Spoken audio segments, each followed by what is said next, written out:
Yes, Tim's referring to one of those occasions that I would do with Year 8, which was a demonstration of the ignition of solid rocket fuel.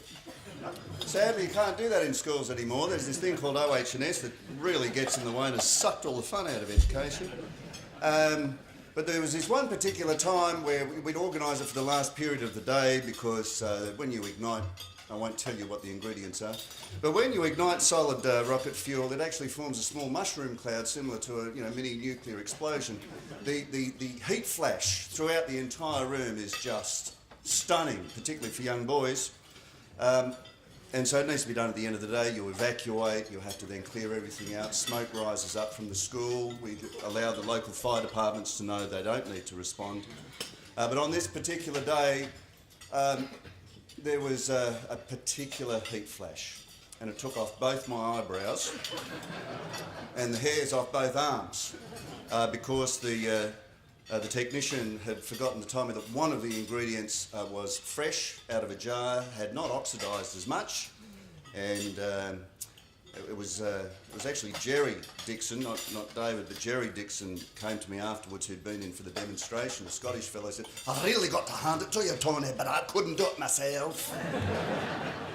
The boys were thrilled. They evacuated, talked about it for many, many days and years to come. I understand I've got 10 minutes to speak, but I've got a 15-minute preamble, so we'll see how that goes. I do want to acknowledge many of the dignified guests.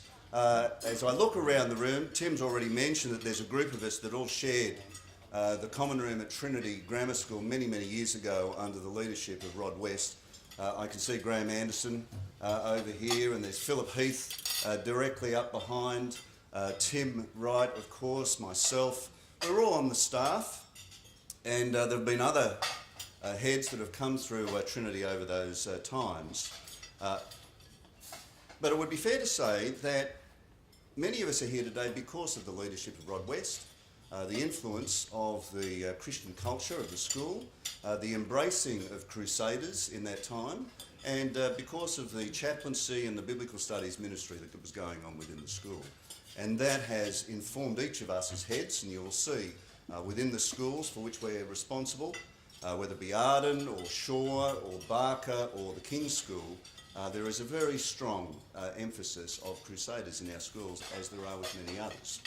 And so, while there are many guests and dignitaries in the room today, I did grow up in East Africa, and Africans have a very wonderful way of covering everything. They arrive at this point and simply say, "All protocols observed," at which we can then move on and get on with things. The only really one I want to say is, welcome brothers and sisters in Christ.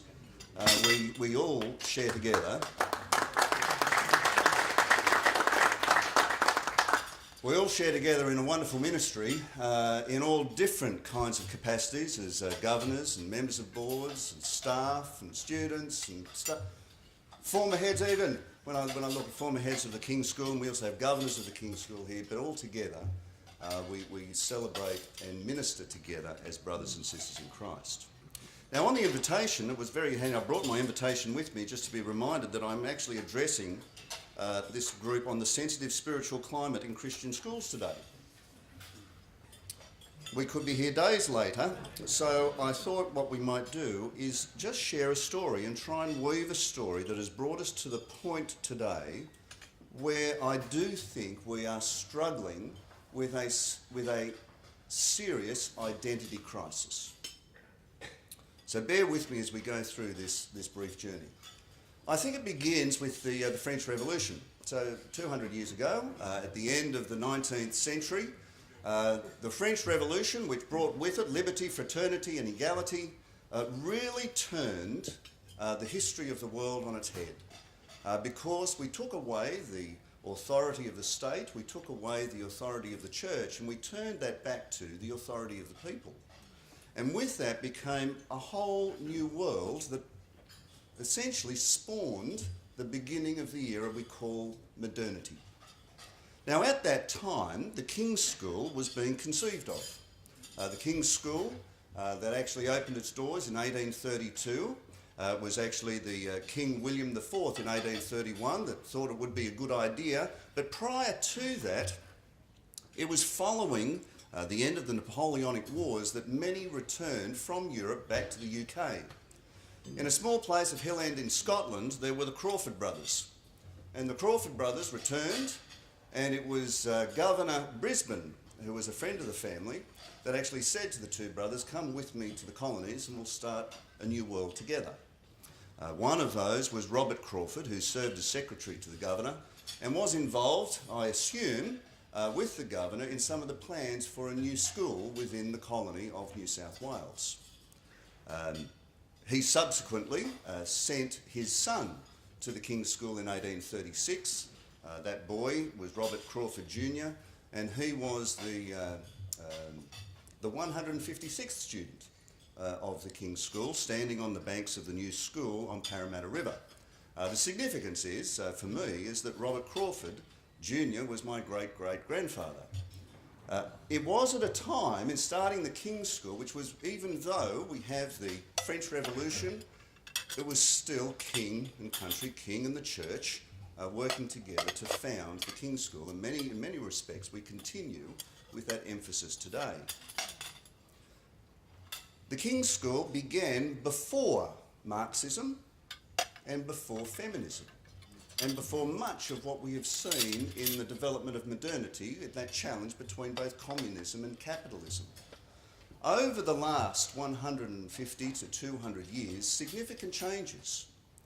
In the new colony, you will recall that each of the churches took responsibility for the establishment of schools. The Church of England took primary responsibility in the establishment of schools, but there was also the Catholic Church, Presbyterian Church, the Lutherans. And so in South Australia, towards the middle of the century, was the first Act of Parliament that was an Education Act. I think it was in 1852, and it actually called for schools to be established that would provide a secular education in the Christian tradition. Fascinating set of terms. Because the idea of being free, public and secular were actually terms captured by Karl Marx in his development of a confession of communism, or a confession of the communist faith, humanist faith. That was, if I remember rightly, around 1847. Now, his friend Engels said to him, "Could we please not call it a confession of faith?" And that became then the Communist Manifesto that was then in 1849. The significance of these things is that you've got a rise of modernity that is trying to understand what does society look like in the absence of a king and a pope. How does that then come through into education and the ideals of free, public and secular that hold back to equality, fraternity and liberty find their way into the language of schools as we know them today. It was subsequently, by the way, it was not until about the 1880s that we then see acts of education starting to appear in Europe and in the US and in Canada, and certainly as we find within New South Wales and Victoria and others. So South Australia was very much leading the charge in trying to have a public education that was for all. The use of the term secular was not the absence of religion. The term secular was used in being the opposite of sectarian. If you understand, there were families of an Anglican background and of a Catholic background and of a Lutheran background in South Australia wanting to have an education that wasn't specifically denominational or sectarian, but was secular, meaning inclusive of all the different Christian faiths. Now today, secular has become to be known as the absence of religion. The irony in that, I would put to you, is that secular today has in fact become sectarian because it has become notably humanist and therefore excludes or is exclusive of being inclusive of religious faiths as we would understand it to be. We then move forward through another 100 years to about the 1950s. And it was in 1959 that W.E. Gollan, who was then a member of the Communist Party and also a teacher and headmaster and founding activity in the Teachers Federation, New South Wales Teachers Federation, then wrote a pamphlet on the crisis of education. And in the crisis of education, he called for a free, public and secular education. But the turning point there was to move away from secular as being non-sectarian to secular as being the absence of religion. Through this time, you will note that there were developments in science, and particularly with Charles Darwin and others, and the advances of science, that modernity with its positivism and empiricism of the earlier 20th century started to move more towards the individual in society rather than communities collected around a secular landscape.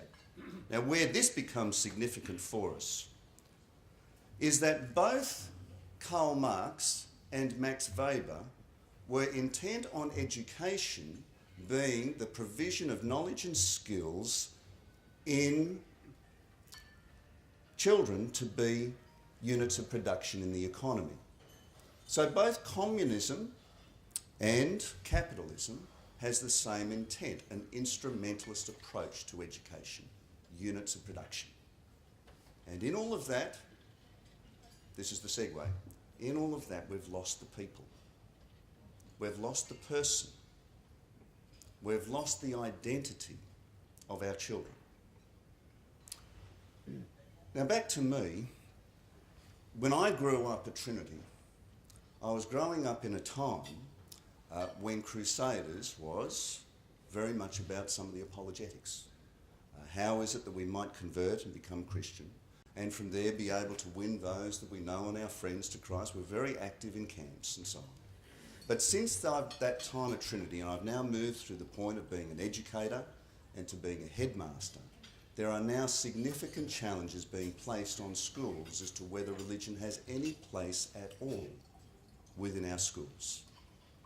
And what I want to put to you today is that the crisis facing our schools that we're seeing in issues of identity and in issues of depression and anxiety all relate back to who is my tribe, who is my community, who is my herd. And I think our schools are one of the last places in the modern Western society where we can actually find who we are. The challenge being placed by society is that identity is a choice. You need to choose your identity. Now, that was never the case growing up in a village. When you grew up in a village, you would grow up and you would be identified with the particular village you grew up in. You would be that of your particular parents, or of and you would follow in the footsteps of your father and your grandfather before you. But now we live in a world where children are being encouraged to just choose whatever and whoever they want to be. I want to put it to you that education is the intentional human activity of enculturating one generation from the next from the communities of our schools. Our schools are Christian communities. It doesn't mean that our schools are made up of entirely Christians. It was Luther during the Reformation who was having to deal with that issue of, does the Pope need to be Christian in order for the church to be Christian? In the end, his argument was, no, it is the centrality of Christ that makes the church Christian, not the makeup of those that are within it. The people of Israel, at times, God-fearers were rare. We think of the time of Samuel. But that never stopped Israel from being God's people. At the King's School, we are exploring the idea of what it means to be a Christian community in terms of visible and the Christian community invisible. Those of us in the room here that have a personal faith in Christ, we are personally Christian. And then we get together and we form Christian communities.